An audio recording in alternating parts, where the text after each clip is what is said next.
Greetings and welcome to Liminal Light, a show that explores the languages of myth and lore, sky and star, earth and embodiment through astrology, art, and spirit engagement. I'm your host, Chris. Enjoy.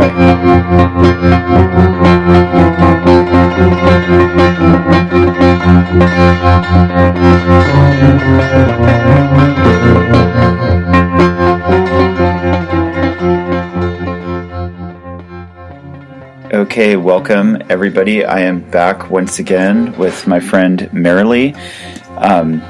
Welcome, Maralie. Hi. Thank you. So, before we get rolling, for people that didn't hear you on the show before or might not know you personally, do you want to let them know what you do? Yeah, I'm an artist. I work mainly in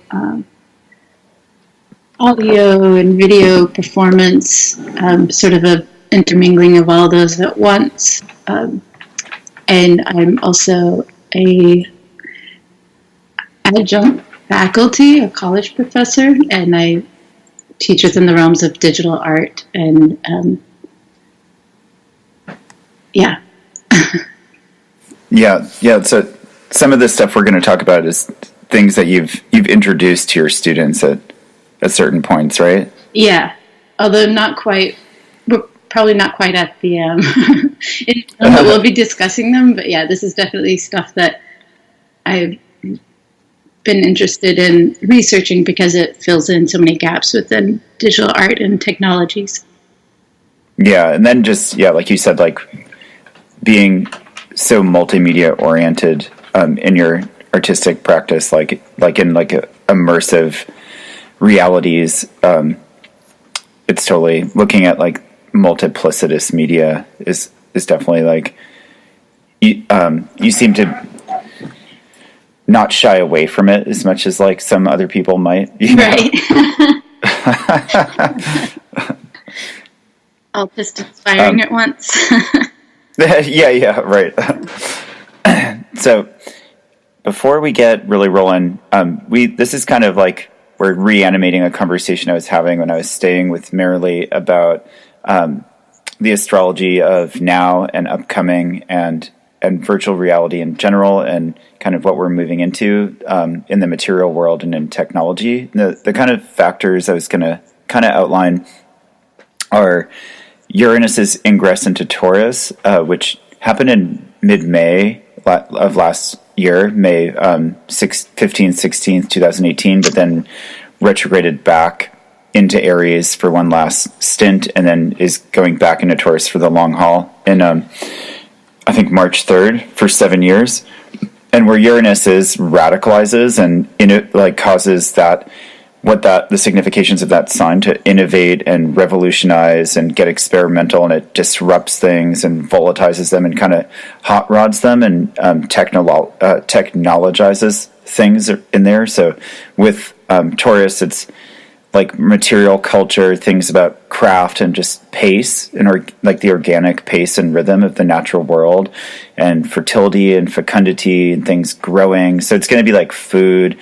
Material culture generally. There's always big art movements that happen when Uranus is in Taurus, and then kind of making markets destabilized and sensuality generally, and like just the sensory world, sensorial experience. But it's interesting that it's you get this thing where you can kind of like, oh, well, that makes sense when you look back and you're like, that was a bad time for the economy. It was like, and check it out, it was a good time for art, usually when the economy is under stress, So then the other factor is, and that's roughly, we can say 2018 to 2026. And that's in an earth sign. So meanwhile, Saturn and Jupiter come together into conjunction. They're referred to as the great chronocrators for this reason. Every 20 years, so that's 10 times every 200 years, and for that whole set, they're in almost the same element with some exceptions on the ends where it starts to overlap with what the next element is going to be, and so it was all happening in Earth signs. So the past 200 years, everything that's happened basically in our industrialized world, in our world of technology, is and where geopolitics is right now, et cetera, like where a lot of the national borders are, like kind of the world as we know it, the industrial world, fits into that Earth sign period. And you can follow it two ways. One is by the exact conjunctions, and that's where you'll get those overlaps, and then another by making a mathematical average, and so these are called like mean conjunctions. So in 1981, we had the first air sign conjunction in Libra, and that's where we get Apple computers. And then in around, it's like either 2000 or 2001 is the last, the first air sign like mean conjunction, like technically by average, we're already in the air epoch as of 2000, but there is just a couple more. There's just another like Earth conjunction and we had to wait until 2020 for the actual conjunction to happen. So around 2000, we get the internet explosion. And so just in next year, we're going to get the actual conjunction in air signs in Aquarius for the long haul. And so this has us thinking about, a lot of writing has been done about this over looking at history and being like, okay, well, this is a fire epoch, this is a water epoch, and looking at things like navigation during water periods, and during this Earth period, we just had like industry and territory, like and kind of trying to accumulate resources and hold and protect territory. It was kind of and just material cultures. Materialist paradigm. So officially entering the air epoch, start wondering like, okay, well, what is this going to be like? And start looking at, a lot of different things like I was listing earlier, like drone delivery, e-commerce, cryptocurrency, virtual space, a lot of the stuff we'll be talking about today. So Uranus kind of comes in 2018 into Taurus and spends like about 3.5 years on the Earth side of this epoch shift, and then the second 3.5 years into the air side. So as it's like its time in Taurus splits the 200-year periods of Earth and then air. So it's kind of the change to material culture in the interim, like at the threshold. And then the final component that we were discussing, and we'll touch back on all this stuff, but along the way, is when Neptune is in a sign, it shows, you'll hear people say like, oh, it shows what's the collective dream of that generation. But you also can get a lot of information about like what drugs or people are on or acclimated to. And so for people with Neptune and Aquarius, that's from roughly 1998 to 2012, what kind of drug are they going to be involved in? Like in people born from 1970 to 1983 have Neptune in Sagittarius, and so they were born during like cocaine and amphetamines and barbiturates, and during disco. They were born during the disco era, but as they became like young adults, like 20-somethings, that was the time of rave drugs. And you can see that parallel of celebratory, like loud, like blinking light environments and upper type drugs. And then for people born with between 83 and 98, we have a Neptune and Capricorn. And so they were born during the crack era, like the crack epidemic started roughly like 1984 and then went widespread like in US cities. And they were born during the time of like rap and metal and grunge music. And then as they came to be like college age, it was like, this is like all the people on Ritalin and Prozac and Adderall and like drugs to study harder and pay attention. Very Capricorny. And then after that, people born between 1998 and 2011 are the people who have Neptune and Aquarius in their charts. And they're born during the tech explosion and then the information age as we know it. They're like, they wouldn't be seeing music on MTV anymore. It'd be like YouTube music and playlists, and they would devices would come with GarageBand and the ability to just like readily make music, etc. And then I was trying to think about like the main topic is like what drugs are they going to be into when they get to be into their 20s, and I think the youngest ones, the ones in 1998 are 21 today, but the ones born in 2011 are only 8 years old. So when like the average starts to be like 20 somethings, like what drugs are they going to be into? And then that's why we're talking today about virtual reality and digital drugs. But I was like, well, what drugs were they what drug epidemic were they born into? And it's a briefer period, but I was it seems like bath salts.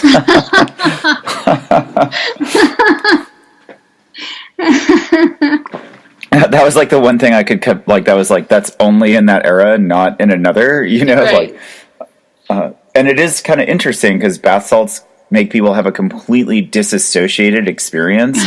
Like they're doing one thing, but acting out another, you know, like, people will, that was like, they'd like find people like hanging from the side of a building or stuck in like a sewer pipe. Or my favorite one was, I was in Rapid City and I saw the graffiti on the wall that said like so-and-so's on bath salts, and I was talking to someone. I was like, oh, you guys have bath salts there? Because it was huge in Maine. And they were like, oh yeah. And I was like, what's the craziest thing that happened? And they said that someone drove their truck like into a Cabela's, then up the Four Season taxidermy mountain. Oh my god. It's amazing. But I don't think that's what they were experiencing in their mind. It was almost like tropane alkaloids. Like they're like, they just thought they were doing whatever. Like they were like, oh, I was at home on my couch passed out, but really they were driving around inside Cabela's, you know? Oh, right. Or did they see the mountain and no Cabela's? Yeah, no Cabela's, right? Just the mountain. Yeah, I can't see Cabela's right now.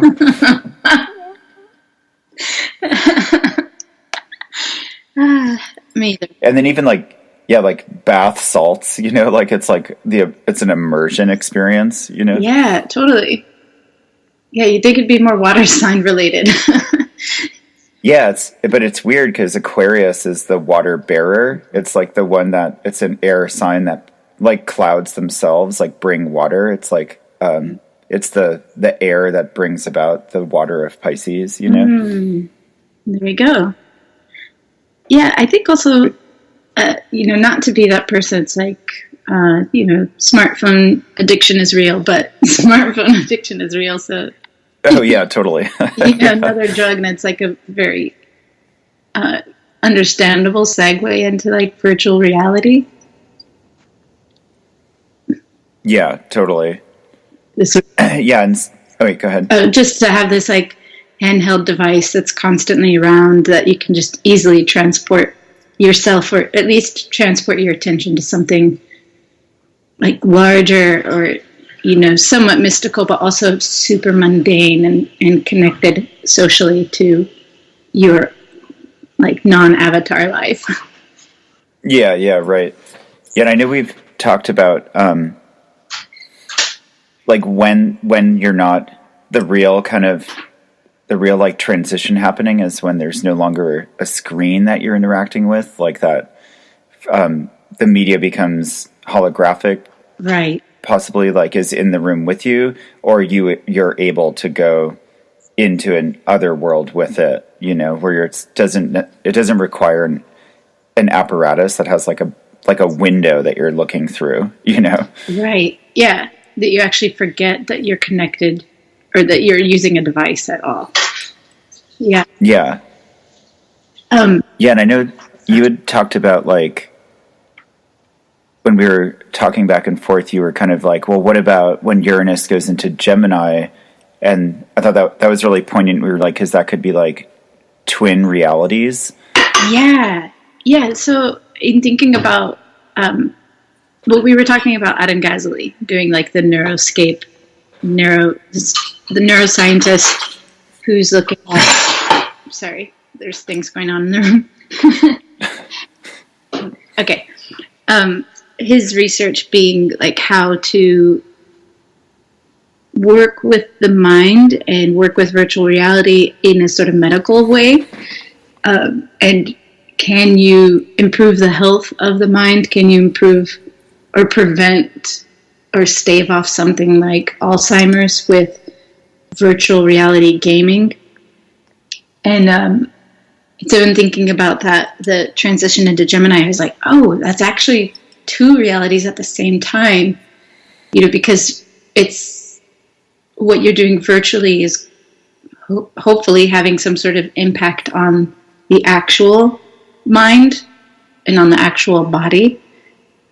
And so I thought that was really interesting, that the sort of Gemini connection, realizing that they're simultaneous and they're very connected, but they're also still these independent entities. Yeah.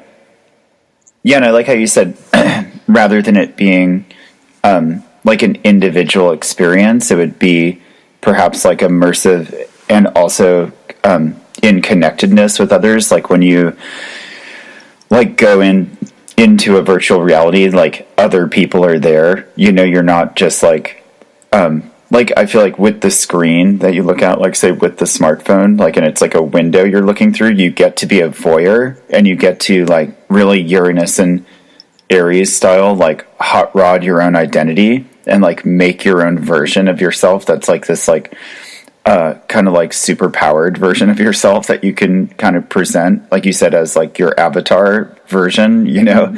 And it's very like it's sort of very clumsy. It's just you get to present some photos and some videos of that person. It's like one unit at a time. Right. But if you were actually to like step in all the way, then you'd suddenly have to deal with a lot of the same social connectedness, like factors, like dynamics that you would like in the real world, Yeah, totally. And I think, virtual reality had like a starting point early on, and it just kind of faded off. I don't know if you remember in the 90s when they were like, totally. Like the mall would have, if you had a cool mall, they had a booth where you got to go inside. I never got to go in, but I thought, wow, that's so futuristic. And then all of a sudden it like disappeared. You no longer saw them, but Dippin' Dots are still there. There's still some right. Yeah. And now we're seeing it reemerge. It's like it refined itself, and people working with it are trying to understand how to make it more approachable, less device-based, less screen-based. Totally. Also, like, more social, because before it was just like one person at a time puts on this headset, and whatever you do, only you can see.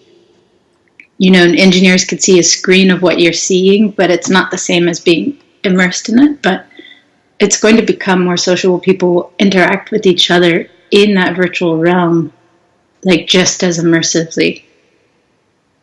Yeah.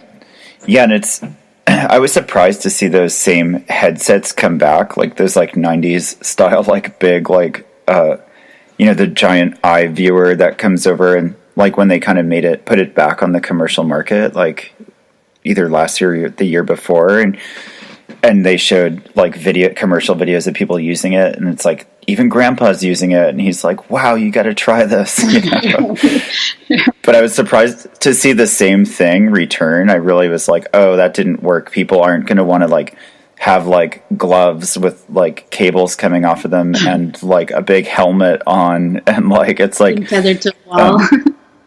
Yeah, totally. Like it's going to have to work differently. But recently I've been seeing, like when I was checking out Dr. Ghazali's stuff, and his lab is called Neuroscape, and it's part of like the University of California, I believe. But he has the company that he started that designs and makes his games is called Achille, and they're out of Boston. But seeing some of the videos of their tech, like over and over, you see sometimes this brain cap that they'll wear that just looks like a thin hood with like what you used to like have to like glue all the like electrodes to your head to get like the the neurological like readout on a piece of paper with all the like little pens at the end of like the claw, what I mean?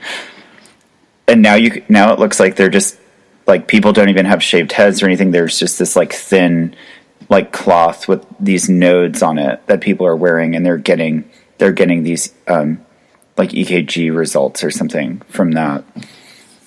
Yeah, totally. He's using like biofeedback for some of them. I saw a demonstration of the Neurodrummer game, and he had like Mickey Hart as his guinea pig for it. So he's wearing... We want to remind people who that is. Oh yeah, Mickey Hart being a percussionist from the Grateful Dead. Yeah. Who I believe his mother actually suffers from Alzheimer's, so this was like a poignant project for him to be a part of, the research. But yeah, so he's wearing this helmet, and they had the biofeedback, because I guess if I remember correctly, it was like theta waves. Some of the waves that his brain was sending out were actually sonified in the game. Mm-hmm. So the game music was being made real time based off of what his brain was sending out. I thought it was really cool. Yeah, and then I saw some of their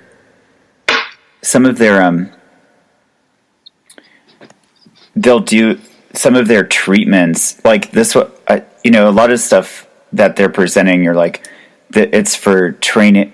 They don't use the words like brain training anymore, because it became like commercially complicated. Like that company Luminosity got like fined $2 million for being like, if your kid plays this, like they'll get smarter, and they're like, no, that's not, you don't actually know that. That's like false advertising, So like Dr. Gasly, who's trying to get these games approved by the FDA, and then they'll officially become digital drugs, which is the term he's using, which is why, that's the jump off point from the Neptune and Aquarius thing we're talking about. Like if this becomes a drug, like, Neptune and Capricorn is like Ritalin and Adderall and Prozac era. If this becomes a drug, then it's also something, as a medicine, it's also something that can be abused, and it can become epidemic and become addicted to, like, because they are monitoring your own like alpha and beta waves and making it so high potency, like it's like that. It's on this other level of like how stimulating it is from just like a video game. Like, but also I saw that they were doing what they were calling non-invasive brain stimulation, where I'll just read the quote from their site. There's a growing scientific literature that non-invasive brain stimulation can be used to improve cognitive abilities in diverse populations.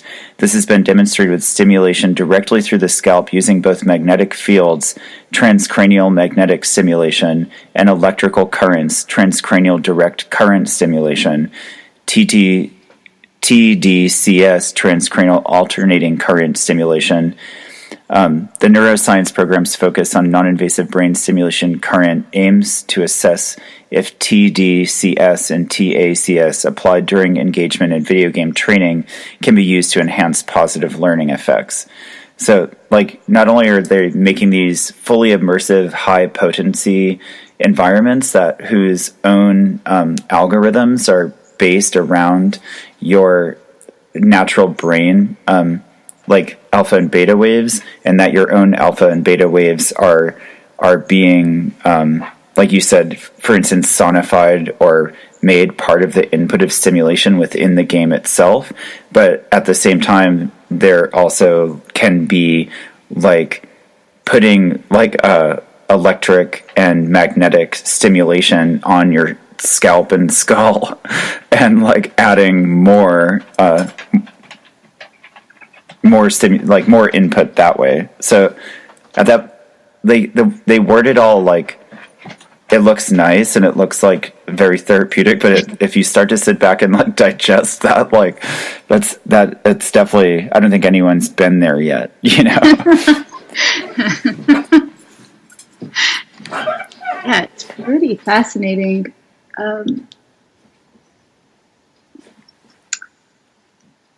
Yeah, I guess, so that sort of treatment has been used, like the transcranial stimulation has been used for different ailments or just experimented with for treating like strokes and depression or pain. It's just sort of how our brain interprets the body's own signals. It like gets in there and rearranges things a little bit. Mm-hmm. So it is wild thinking about that. Like, it's a very real electrical, what's the word I'm thinking of? Just impact that's happening in the brain. Like, it's not just virtual reality, where you're seeing something and maybe having some sort of haptic response from a vibrator, but having those in conjunction with each other is like, massive. Where it's like, it's kind of like a wireless rewiring of your brain, how he's saying like, oh, we can use these video games to treat different symptoms in different conditions, but they're not using molecules that have all these side effects. They're just using experiences. But then, like, there's certain things slipped in there, like the non-invasive brain stimulation that's like very brief in the whole span of everything else they're showing. That I'm like, wait a minute. And there's a couple other things that are kind of like weird triggers too, like he's talking about like the virtual attention trainer. This one is designed to allow electroencephalography, like EEG recording during the game, and then and just what the games are trying to do, like where they're helping people engage for rewarding towards sparser environments is what one game reads, and then it says like, and this will help people to perform better in classrooms and offices, like where it gets really boring, but you have to pay attention anyway. And then it's like, wait, isn't that like institutional brainwashing? Like we're like training people with all this extra input to be in environments that you're rewarded to pay attention to really boring things for a long time, Right. Right. Then like, another one was like cognitive paradigms, like and remembering faces and ignoring scenes, and that just like I don't know why that just sounded creepy to me. It was like it helps people to remember faces and ignore the scenes around them. I was like, what? Yeah, it's weird because reading it starts to sound like the research being done for AI. Yeah, totally. Where it's like, let's give this data set and let's have it only focus on faces and not scenes. Totally, yeah. That's what I thought right away. It was kind of like trying to sync people's paradigms up with AI's paradigms so they didn't seem as different from it. Once they roll out AI, you don't feel as different from them as you would have before because you're operating in a similar way or something. Yeah, or even taking the data sets from, just like we already do, you're taking them from real humans with or without permission, and then training a machine, training computers with that data set to begin to think that way, and being rewarded or punished if they, veer off the path. Yeah, totally. Yeah, absolutely. Yeah, because it was talking about this cognitive paradigm, remembering faces and ignoring scenes, that through doing the game that it could...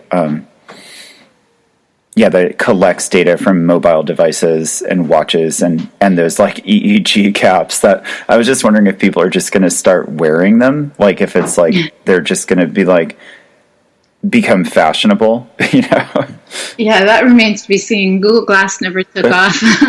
Right, totally. Yeah, true. But you never know. It's hard to predict which ones...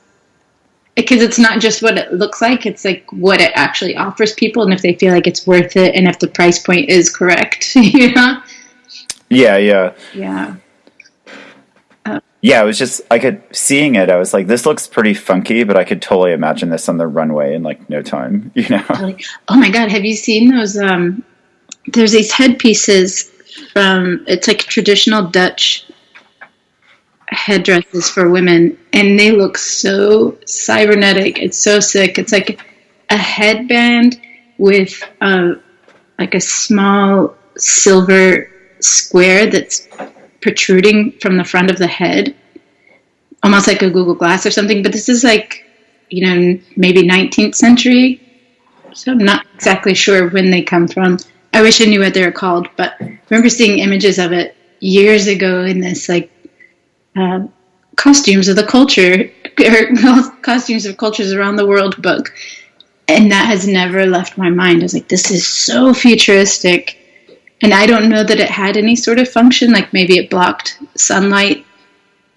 I've never. Yeah. But there are those echoes, those like ancient echoes of fashion that we come right back to, and we're like, oh, well, ours is so much more technologically advanced. And you're like, actually, a pirate eye patch is pretty advanced. Yeah, totally. Switch it over when you go to the top of the ship and you have an eye that can see in the light, and then switch it over when you go down to the bottom of the ship and you can see in the dark just fine. Right, totally. Yeah, that's brilliant. Yeah, and just like once you start thinking about that's like retroactive technological fashion, like back in time, like especially with like masks and things like that, or like you said, like headdresses and things, like be like, well, what does this thing do? And they might not be thinking about it in like a rationalist, materialist like way where it's like, oh, well, it does this, like the action reaction, but they're like everything on it could have a purpose and could be essentially like affecting like the spectrum of like material world to imaginal world to spirit world, that it's like, oh, I have to wear this for this reason, like, and that's why I'm wearing it, like it's doing things. Right.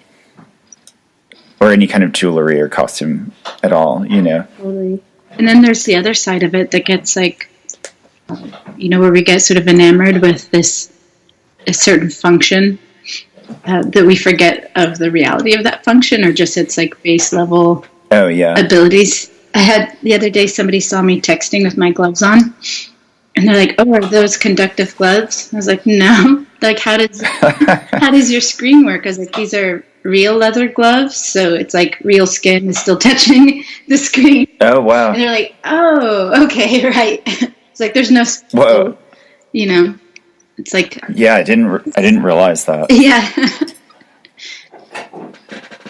Yeah, that's crazy. Mm-hmm. Yeah, so I really wonder about that, like starting, talking about the kind of immersive realities that they're trying to create, and virtual realities or whatever, virtual spaces or whatever, are definitely going to happen. And like we said, like what happens first? Did we go in, or did they come out into our world, or is it like a combination of both things at the same time?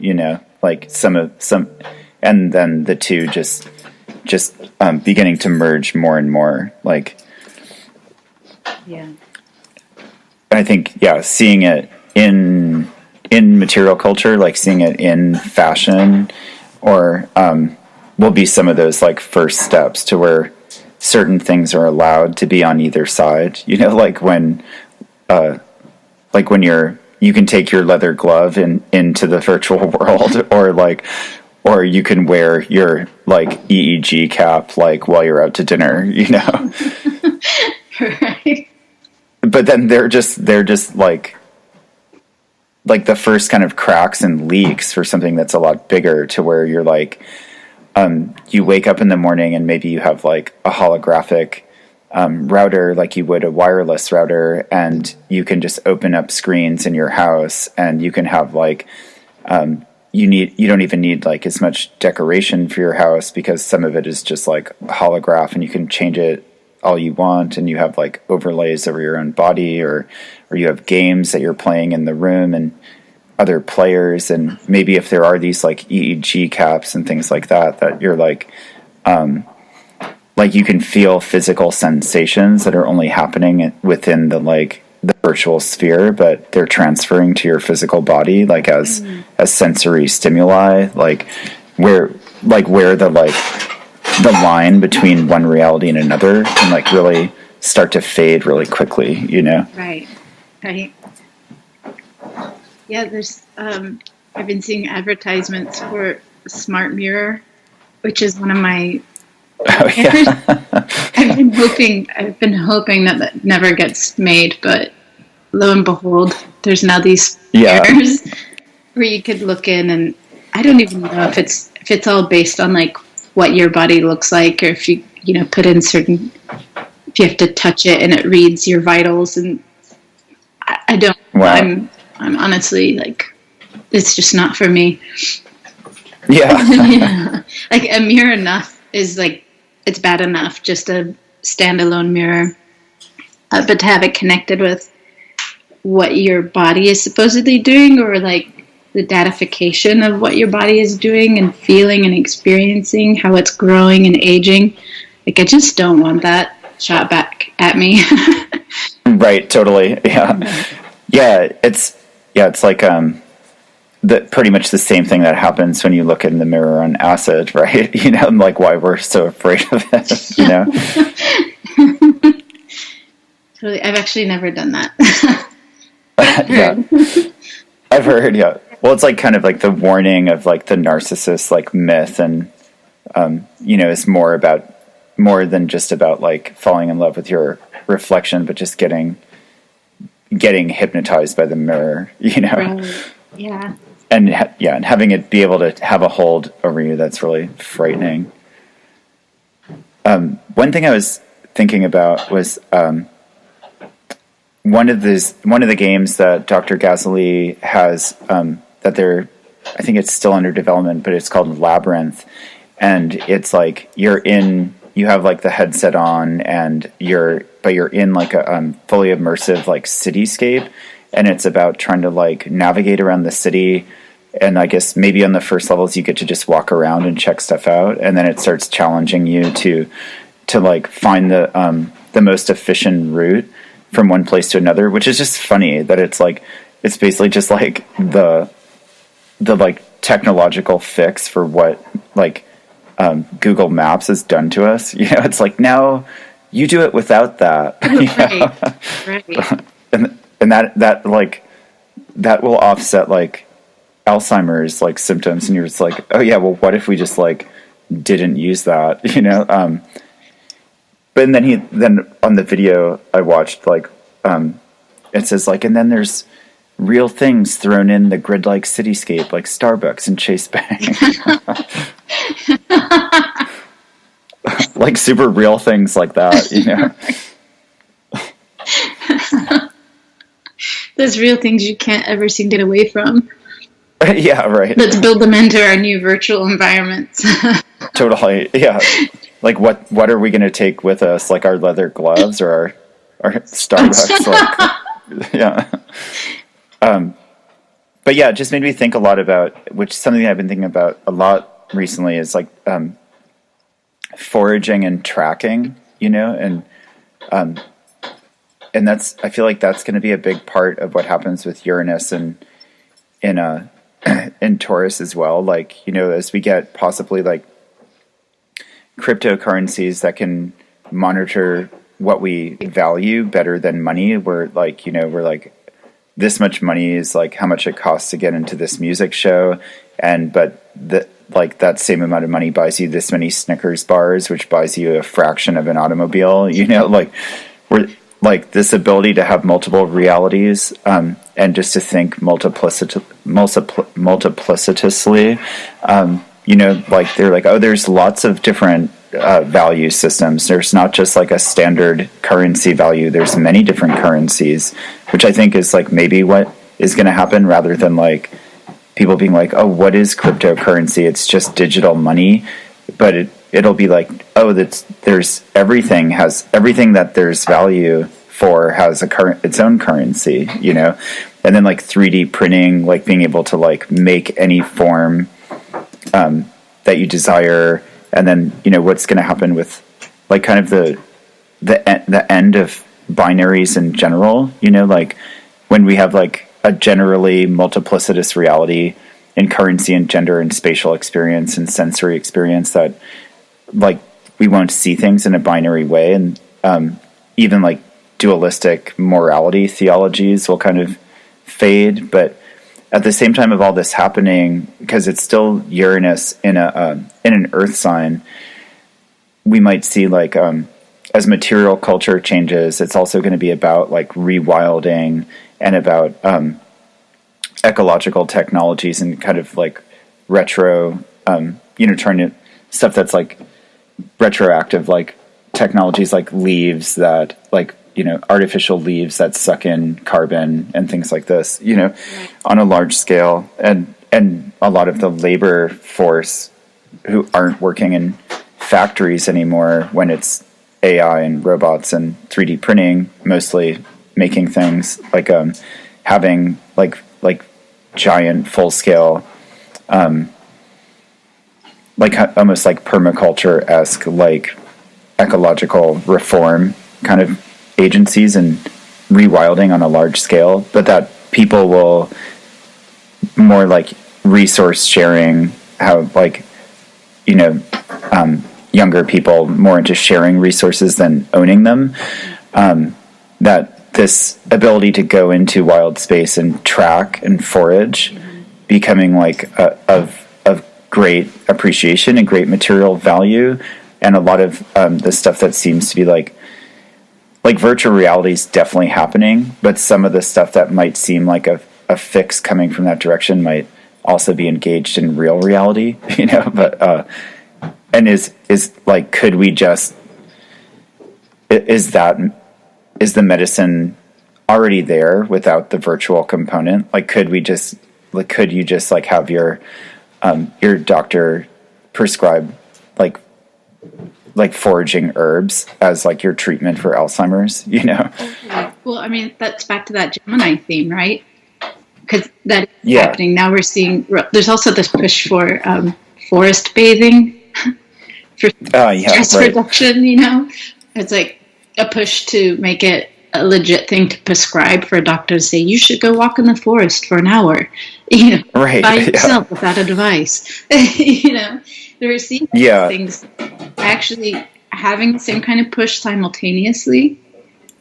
Right, totally, yeah. I guess that's exactly what I'm saying, is that one will just beget the other, and it'll almost like normalize. Like, I feel like we're almost like now like really off kilter, like, but it almost might be like the next generation being so okay and not techno-paranoid, right? Might be able to be like, oh yeah, there's totally 5 different realities going on at once, and one of them is very physical, and we have deep appreciation for it, Totally. Well, 2 things spark from that. One is that hopefully soon we won't be dealing with digital computation as much, so we won't be dealing with that foundation of the binary of the 0 and 1, but we will move into quantum computation, which will allow for all this multiplicity, matter and energy on an atomic and subatomic scale changing according to like observation and so forth. Another thing is back to this sort of idea of foraging as antithesis. I've seen a trend with some video games where they're foraging within the game and a side component. So there's that game Red Dead Redemption that came out like a year or so ago, and it had been 8 years in production, and it's set at like late 19th century or mid 19th century in the US and North America. And a lot of the wildlife that's in there is some of it that has become extinct. Like some of the birds have become extinct since that time, but they're represented in that game. And you can play the game as a bird watcher, so to speak. Like you have binoculars. And if you hear bird calls, you can pull up your binoculars and look around and see if you can find them. You can also forage and collect different plants, that are native to whatever area it is that you're in. I think you're in the Midwest or Southern. I don't know. I haven't played it much, but these elements fascinate me because there was a tremendous amount of research that went into it, if a player wants to learn more about those birds or those plants, there is that jumping off point. You know, maybe it was easy for them to enter into the natural world through a game, but then that could inspire them to then like go out into the base reality where those things are actually growing. Yeah, totally. Or the two things could happen at once. You actually could walk out into physical reality, look at an herb, and be like, "What is this?" And then you can just pull up a screen, and like it'll like you can get information on it like right there. You know? Yeah, there's this young coder. This girl, she taught herself Python online, and like got on GitHub and started asking people how to code things. And she's been working on some AI to help you identify plants in that way, where you just like hold your phone up to it, and the AI will sit there and kind of try and figure out what plant it is and be able to identify it for you. Yeah, totally. Yeah, where you like, you know, you have that brain that's helping you figure it out, but you also like can maybe open up a screen in reality and be like, I'm interested in this one plant and zero in on it, you know, and that where the one ends and where the other begins, you know. But yeah, really scary realities, like for but also you know, a lot more surveillance, a lot more et cetera, but there's potentials of certain parts of it that are perhaps more that are less fucked up than the world that we've lived in, you know. Right. Yeah. I think the scary part for me never really is the technology, it's the motivation behind it. Like who's funding it, or why is there a Starbucks in this right, yeah, landscape instead of an extinct bird. Right, yeah, totally. Yeah, like watching the Adam Gazzaley videos, he was like, and this is really cutting edge, so we can't get conventional whoever to fund it, so it's you know, it's like private philanthropists, and you know, and then being like, oh well, it's a Starbucks Chase Bank world that's training you to like to do better in institutionalized situations. You know, you're like what is this going to be used for? You know, right. But at the same time, it's similar to like the Ritalin and Adderall. It's like, well, this is the system that you have to like, that's there for you to try to succeed in, if you're going to succeed in like a conventional way. But watching also like corporate structures break down and not being like kind of, at least the corporate structures of like the model from like the 50s. Like I looked at like eras of America on Wikipedia, and it's like, oh, there's the Depression era, there's like World War II, like then there's the post-war period, and it says that still has us historically in the Reagan era, you know. It's like 1981 to present, the Reagan era, and I was like, no way, really, you know. But it does make sense in like how we look at achievement and an economy and like value systems, and the stuff we're talking about here puts us onto the other side of that, but also like what, you know, these things are training people to operate well, to be healthy, quote unquote, but that just means that they are able to function in society. It's like what version of society requires what kind of digital drugs, you know? Right. And then like we could get to the dark side of it, and let's talk about where the devices come from, where the components all come from, how those are sourced and mined and aggregated. You know, it's like there's a reality that we don't often see. It's the people that are forced into slave labor.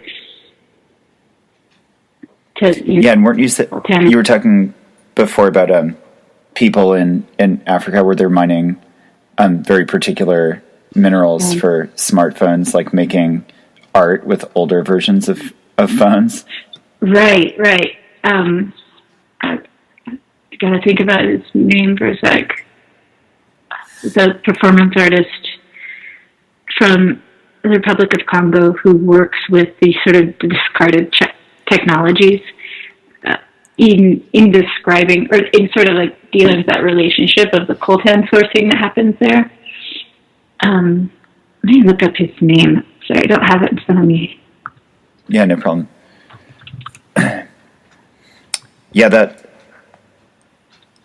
the Red Dead Redemption, I was looking into that after we talked about it before, and you're able to like be an herbalist or get really into birds, and there's like a huge list of birds that actually existed then, that like wasn't it way more that they sat down like a Audubon Society expert, and there was like more birds that he could even like identify.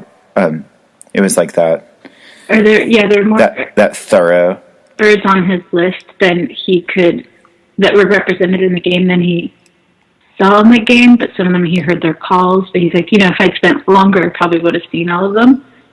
Right. And some of them he appropriately never saw because, there'd be birds that wouldn't often be seen. Right. Yeah, that it's that the ecology is that deep. But yeah. I also saw that like if you wound an animal while you can hunt in the game, and if you wound an animal, like you have to track it down, like right, yeah, and that if you like treat your horse well, like your ability to have it do what you want increases, or like it like your relationship with it improves, like the better you treat it, like. Right. Which I know we were talking about like there's a whole like moralistic layer of that game, and kind of being like, that's the whole thing with it, right? That it's like, are you going to be an honorable player or a dishonorable player? And like the reward system built into that, like, of like who are you going to kill and shoot, and who are you going to help and save, Totally. I just found the name of the artist from the Republic of Congo. His name is Maurice Mbikayi. Mbikayi.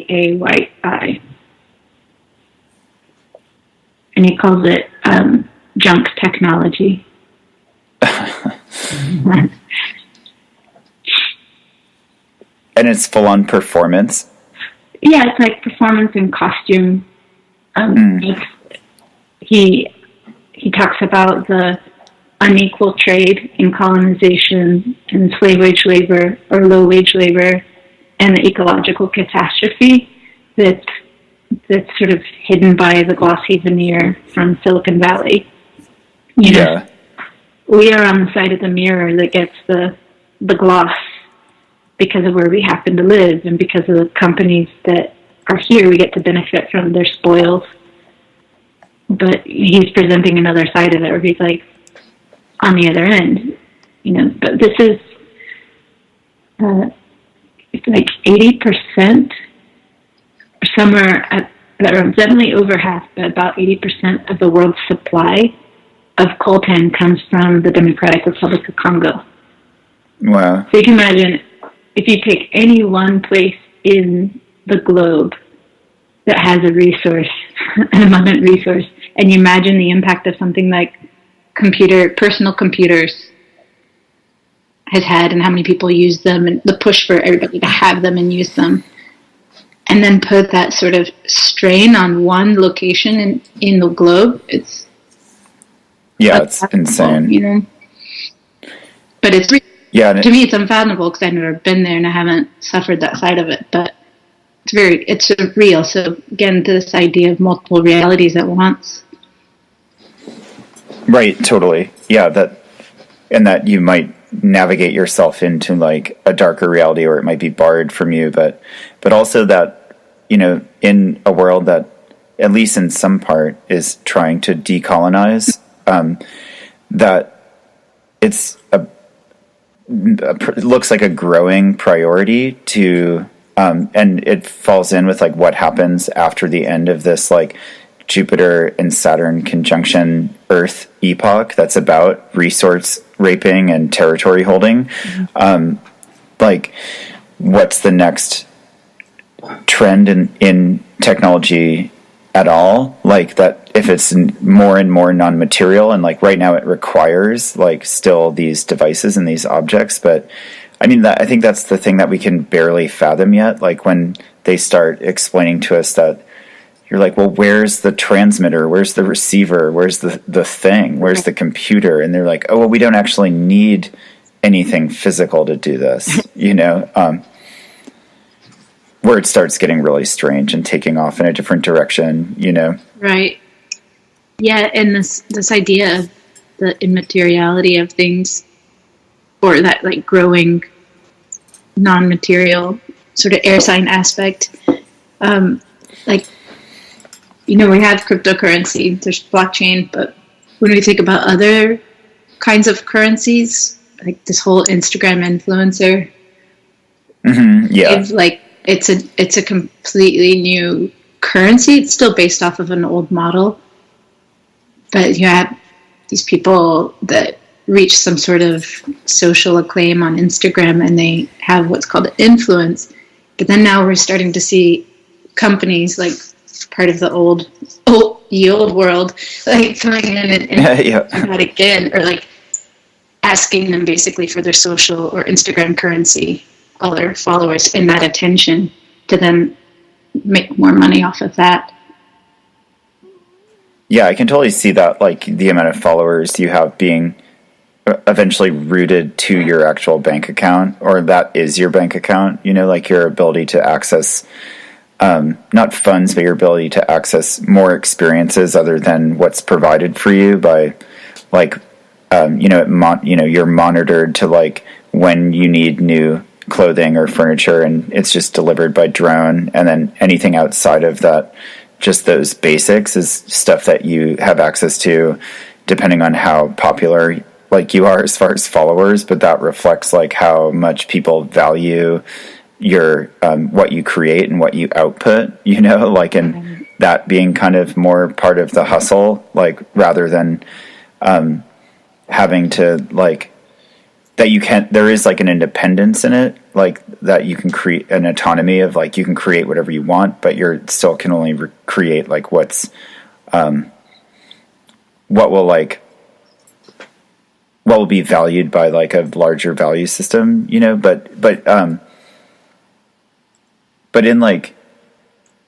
in this air sign reality, there's it kind of spells that out, like within the three signs, like Libra being very social and very creative and being like kind of a hostess for arts culture. And then Gemini being very like journalistic and kind of lots of information at once. And then Aquarius being very much like, what's the new thing? What's the next thing? The thing that like doesn't exist yet, Right.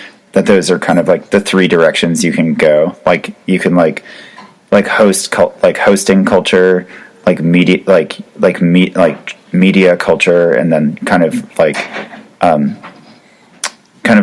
abstract, conceptual, like theoretical, like the people born with Uranus, and there's like the sub-generations, like the people that have Pluto in Sagittarius, Neptune in Aquarius, and Uranus in Aquarius. So it's like 1998 to 2002 are probably like some of the most extreme Aquarians. Like those like will probably be the people, as we move into a lot of this air sign stuff, are just going to be they were born during the internet explosion and the tech bubble, and they might be like more the ones who are like Aquarian in the sense of like kind of like presenting new ideas and new technological visions, but then telling you what to believe in, like telling you what's real. Like being like, because there's that Aquarius like kind of manifesto maker, but then the ones that are like Pluto in Sagittarius, Neptune in Aquarius, and Uranus in Pisces, which is 2002 to 2008, have a more like well-rounded thing going on, where it's like a fire sign, a water sign, and an air sign.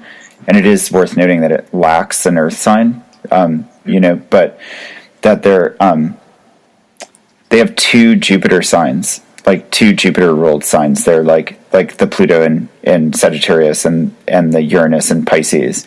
So like more like kind of like getting more like malleable and experimental with beliefs and trying to find new beliefs.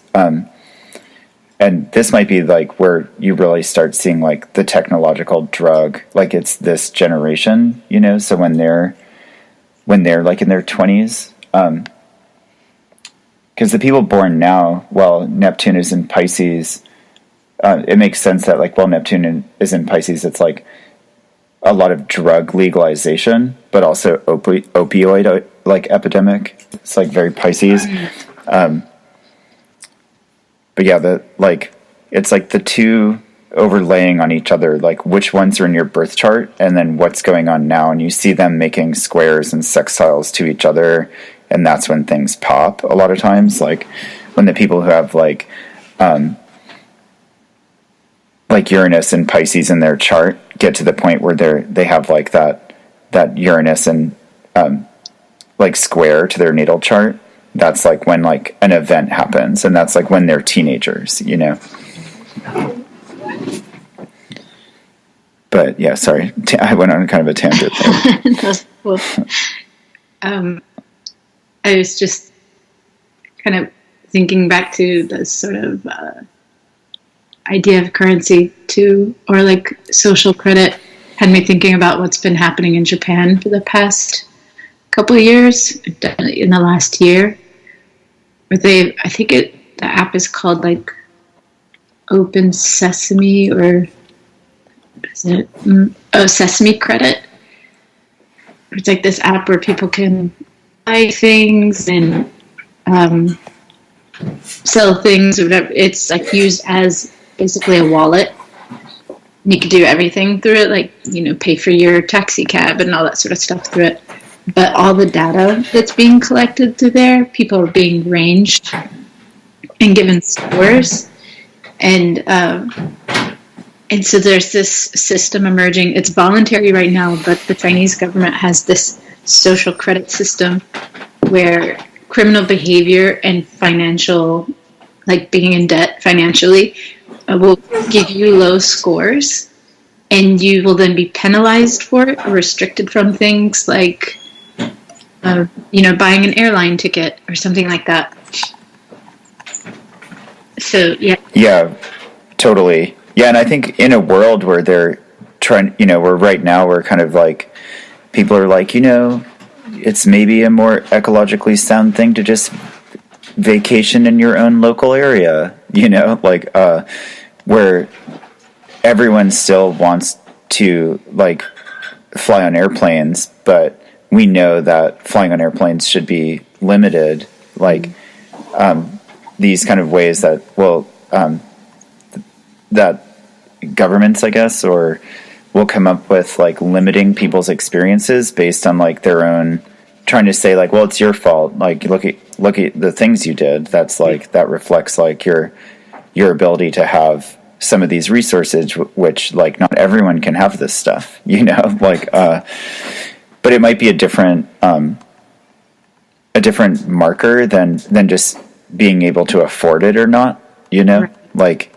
like with, as it moves into air signs, like it's like, if you think about it as like tarot, it's like not, and won't be longer like, well, how many coins do you have? Like, how many pentacles do you have on the table?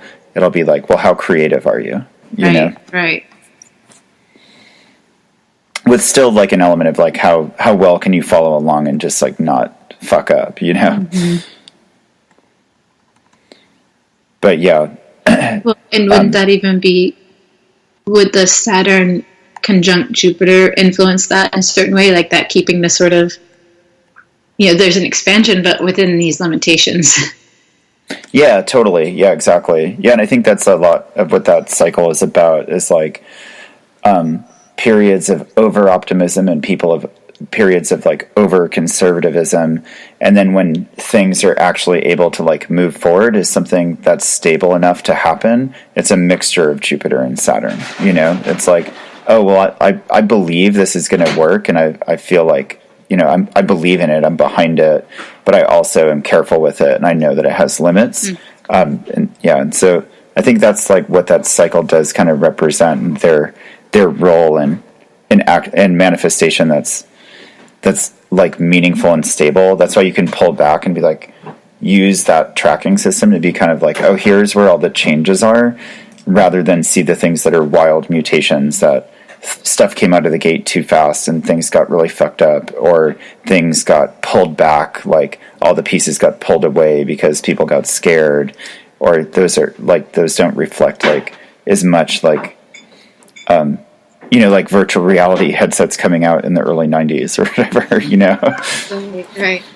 And we might later be like, oh, is that when it happened, or is it like more like where we're at in the timeline now? I wanted to mention that what you showed me of the virtual embalming. Oh yeah. It's like, wait, remind me which one. I have it right here. It's like I think the person who put it together, the whole thing is presented in such a way that you're like, wait, what is this? Who is it? Who made it? What happened here? Uh-huh.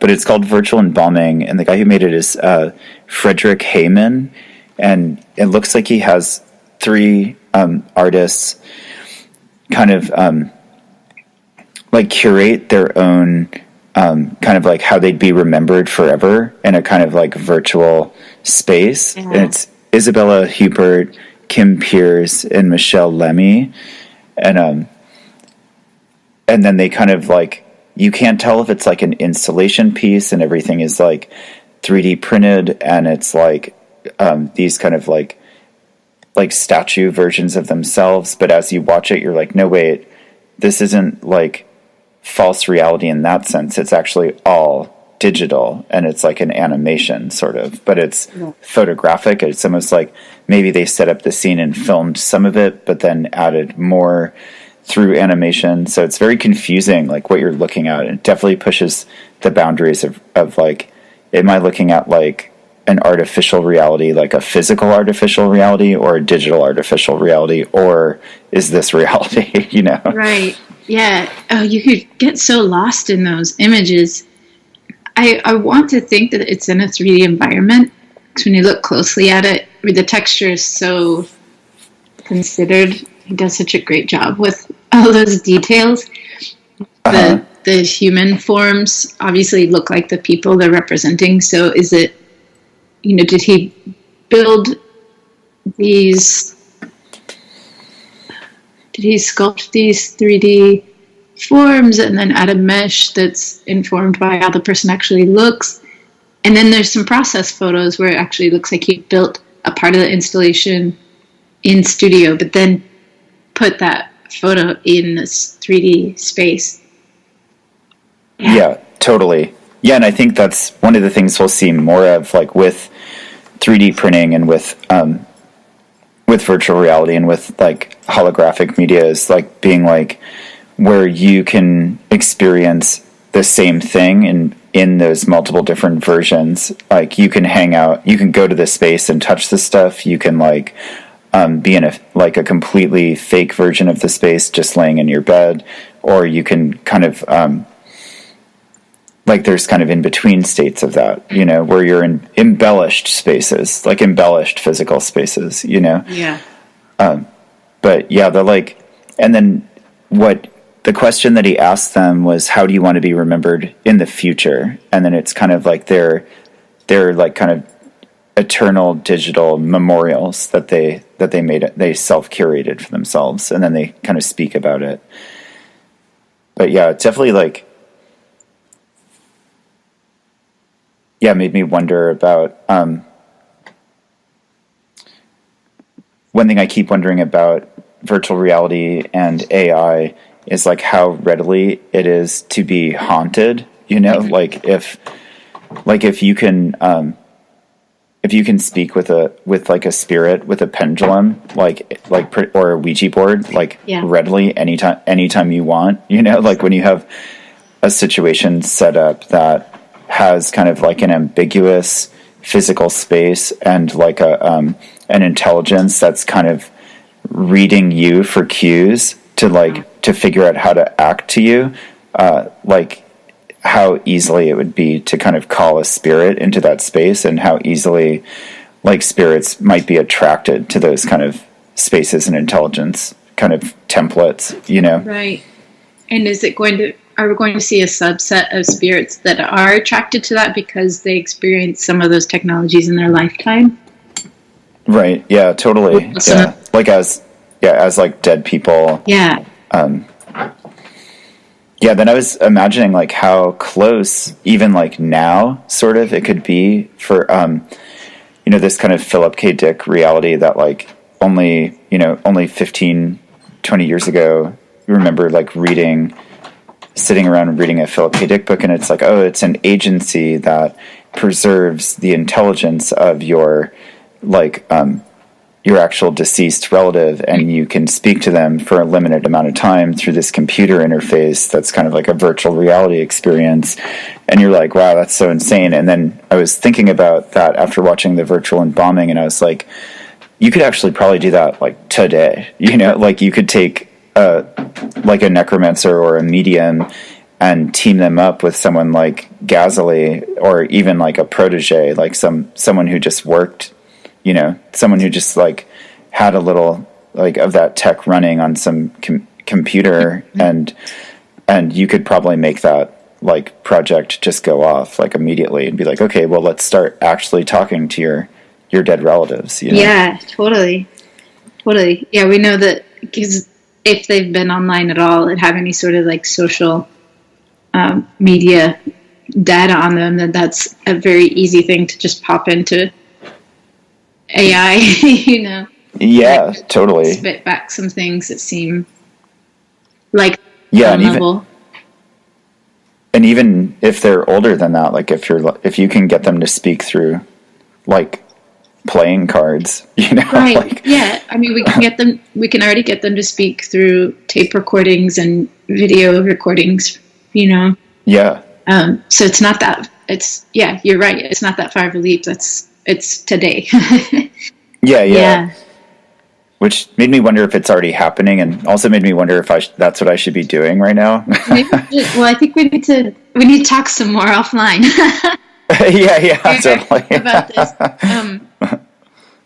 When I went to grad school, I was all of a sudden I became a good student because of the computer. Before I had been like kicked out of college, just like had a horrible time because I was like, this shit is not real. Get it? This is not real. I'm not playing this game. But then in grad school, all of a sudden I had the ability to use a computer, and I became so fascinated with what it meant for connecting with the other side and what it meant for connecting with spirit. And I remember signing up to Facebook. This is like 2007. I signed up for a Facebook account, not because I wanted to be part of it, but because I was curious of how it worked. And I immediately became fascinated with what happened when a person died, what happened to their profile, and how it became this place of mourning. Just that person's page. It was like, you could go there, you could leave flowers. You could go there, you could leave comments, or you could just go there and sense their presence because you saw something that they contributed to. Yeah, right. And I actually did like a class presentation on it. And as soon as my presentation was done, we took a break, and I got a text telling me that my brother-in-law had passed away. And it was just like this complete crash of, these realities at once. And it's first I've ever been texted about a death. Someone criticized me. They're like, that's such a horrible thing. I was like, why? That was how I was communicating with family. Right, yeah. That was the only people I was texting at the time were just family members. So, so I think it is a very viable way of sort of sparking memory and sparking that openness of your unconsciousness to be able to accept communication from spirit, and to just conjure it and just sort of set the stage for that communication to occur. Yeah, and if this virtual embalming, like you said, it's just like everyone, there's one certainty in life, right? That we'll all die. And so you're like, this virtual embalming thing is a thing, then it's like, okay, well, that's something you do at some point that you just, and maybe this non-morbid thing, not like you wait until you're old and you're like, I better make a will. It's something you can like have your whole life and continually tweak, like your profile or whatever, that you're like, you have the component of it, you're like, these are all my kind of pictures and my videos and my presence now, but this is my part of it. That's like my memorial forever. This is like my forever like piece of it, like to operate that way, and that it can be like a place you can visit in virtual reality. It makes me think about like journeying practices and, like when like astral travel or shamanic practice or journeying, where what is the difference between the spirit world and the imaginal world and the dream world, and then if we're throwing in like eventually, what about the AI VR world, like, and can you visit them all sort of in the same way and in the same capacity and move between them, and do they all affect each other? Like, I was wondering about with those, the stuff Adam Gazzaley was doing with like, not just like, oh, it's a hyper immersive game and you're using your cognition and your ability to multitask, but when adding like magnetic and electric impulse, like through this, like the scalp, like that, like low invasive stimuli, like, if, we know just to do journeying practices, you kind of just lay down and let yourself go into a hypnagogic state and have constructs that you use. And so that's already like virtual reality that you can do without technology, but technology existed, like journeying could even like extend could induce and extend a hypnagogic state and allow you through like technological interface to actually like enter into some of these virtual embalming worlds, like just using it as kind of a term. And if like the person had set that up and it was AI assisted and you could actually sort of cognitively go there in like kind of in a literal way, that you could continue to communicate with people who were not dead, who were dead or not alive, and then also things that weren't people at all, Right. And that they could come in, that they were, of course, at that same time, if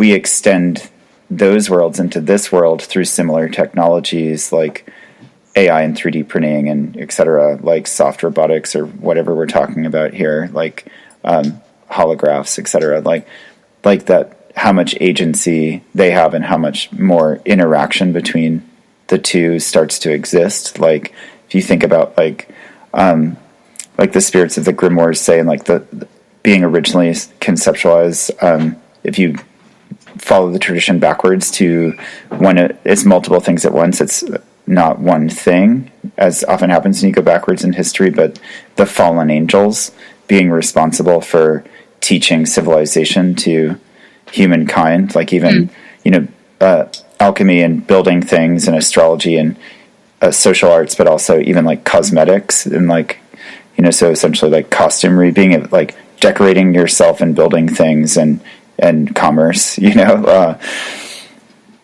being able to dialogue with a larger reality, with the sky. So eventually it turns into like other forms of, a lot of technology like spins out of that, but that, going into the other side and allowing things to come into this side is what magicians have done forever, and it's obviously in indigenous cultures, but that if that's something that's just, when you log onto Instagram, like the future version of that, like you stepping into another reality and trafficking with the spirit, like, is that like at that point, like, is that a completely like magical reality, or is that allowed to happen, Right. Because I think that us thinking about it as like technology, like, or what do AI do? They assist thinking. They'll help us think better. I just feel like that'll get haunted super quickly, Absolutely. to where we're like, who is on the other end of the line? When we start to track unpredictability, you're like, well, the AI isn't completely predictable. And then people think like, trying to do investigation, like, well, where is that unpredictability coming from? Why do they have nuance rather than being 100% predictable? And then it's only a matter of time where, there's something subtle happening to where they're being influenced by something other than the components, Mm-hmm. Mm-hmm.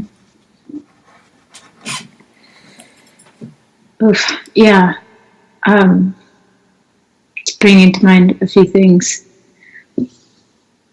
One is there's this artist who has a show up right now in New York named Ian Chang, and he works with what he calls live simulations, and it's pretty much using like game engines and animation utilizing AI, and he'll kind of put cram different brains into a character, like one brain being that sort of AI that's looking after its base needs, like to find food when it's hungry or get sleep when it's tired, that sort of thing. And then also have another brain that's used in first person or in shooter games where, you run or you attack or you do these different things. So he's trying to figure out what happens when you put all these together. But he has a piece up right now called Bob. It's an acronym for the bag of, what is it called? Bag of something. Can't remember exactly, but it's an AI, and it's like this serpentine fractalized piece or creature that's like part tree branch, part serpent. And he's made an app for it where you put these things on a shrine. The app is called The Shrine. So you give it these different objects, and it's trying to learn what to do with that object and whether to trust you or not based off of that. And his whole impetus, the artist's whole impetus, is that humans are motivated to interact with things. Like we're in interacting with an apple, for instance, we have the motivation that we're hungry. So that's why, for the most part, we're picking the apple or, picking it up and grabbing it. And so he's wondering what happens to AI when it doesn't have that motivation instilled in it. What does it do? Or how does it decide to trust the person that gives it to it? So it was one thing I was thinking about. And then another, which is just, again, this is a complete different tangent, but thinking of the late 60s and early 70s and the sort of techno hippies that were developing some of these technologies that we're talking about now that have grown way out of their hands of what they thought it was going to do or what they hoped it would do. I mentioned to you off air earlier Stuart Brand, who was part of Merry Pranksters and also was he's an editor of the Whole Earth catalog. But what I didn't know until recently was that while tripping LSD, he was looking up at the sky and he was like, oh, I get it now, that our perception that the world is flat and indefinite, like stretches indefinitely, comes from the fact because we've never seen it from outer space. Mm. We've never gotten this external perspective of it. And so he started campaigning to have NASA take a photo of the Earth. And like getting kicked off of campuses and so forth, and doing kind of like Merry Prankster style, but he's very serious about it. And turns out his brother was a professor at MIT, and so that sort of caused some alarms to go off. Some people are like, who the hell is this guy? Like that ever so famous gorgeous photograph of the Earth that NASA took is because of his pushing for them to do it. Wow. Yeah. Yeah, that's amazing. That was in 1966 or 67, it looks like. Yeah, I want to look more into that date because 67. I want to look into that date where that was released, or into his story, and try to look at the astrology for that, because I was looking at a bunch of other dates today along those lines. One that that was generated by something that you had asked me. for it here. Or I think it was just like along Earth signs and like the air signs in general. Mm-hmm. Oh, I think because you were asking about like if Neptune was in air signs in late 60s, you know, like in this period that he'd be thinking these things, you know. Yeah. But it's not. But that whole, it was like in the late 60s, it was Pluto and Uranus both in Virgo, and Neptune in Scorpio. So it was like kind of, it's interesting, like looking at the Earth, you know, like, well, let's see it from not the Earth, you know. Yeah. But the mirror. Let's look in the Earth mirror. Yeah. But then we have like Neptune, and the last time Neptune was in an air sign before Neptune in Aquarius, which Neptune is in Aquarius 1998 to 2012, but the last time Neptune was in an air sign was 1942 to 1957. So like the same idea as what we were saying, like the people who were born with that would be the people who were in their 20s in the late 60s, you know. You said that was 42, 47 or something? Yeah, Neptune in Libra is 1942 to 1957. So that's like it's Libra, so it's like the end of the World War, you know, and then like the Nuremberg trials, like a couple years after that ingress in that Libra like diplomacy period, but also right when the day Neptune goes into Libra in 1942,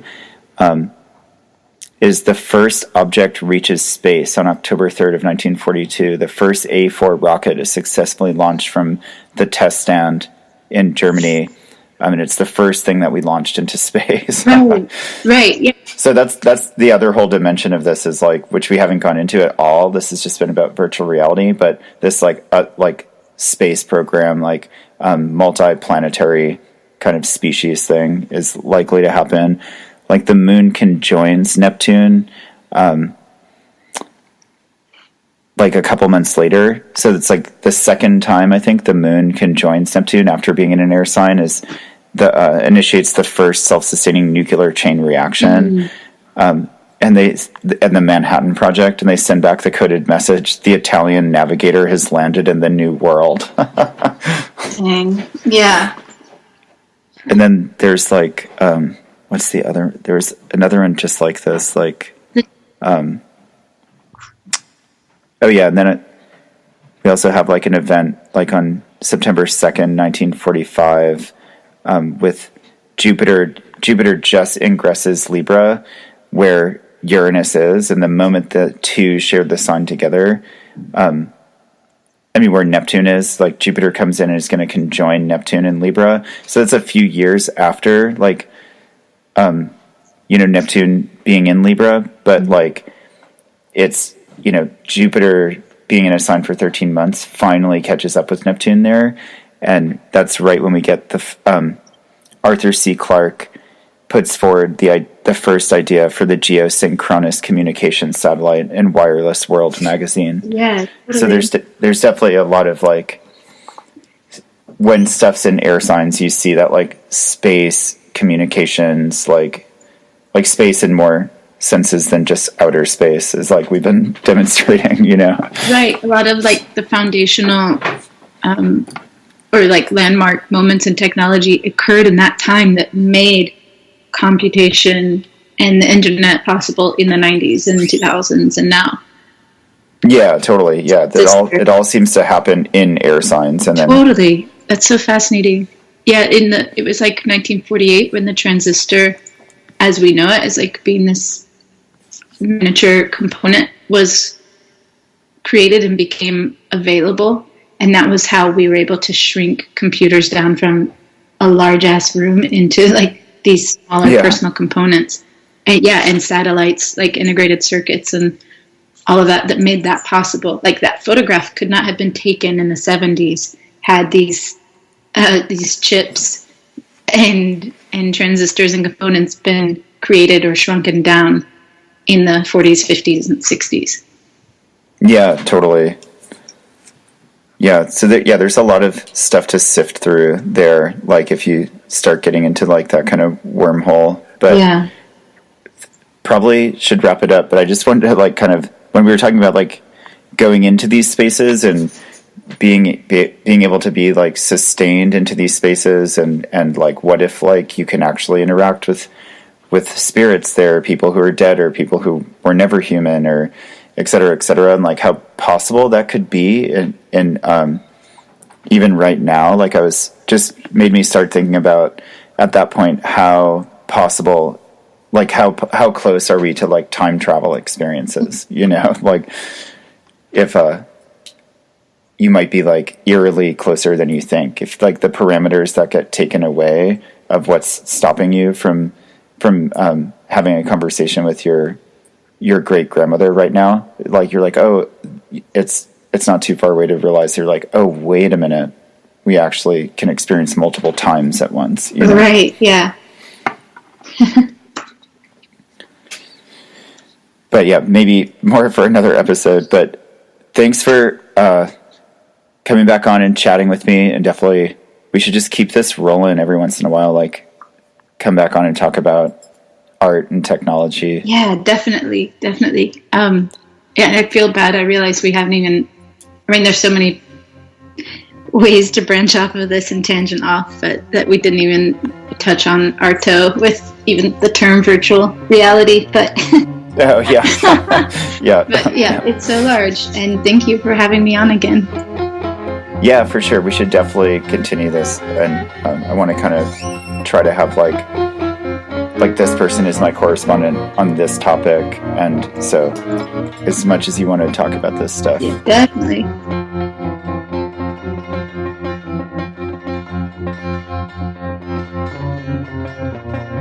Thank you for listening to Liminal Light. I'm your host, Chrissy Puchere. You can find me at atavisceral.com, atavisceral.com, where I post articles and forecasts, offer astrology consultations, cartomancy, tarot, divination, and occult services. Prayers and blessings.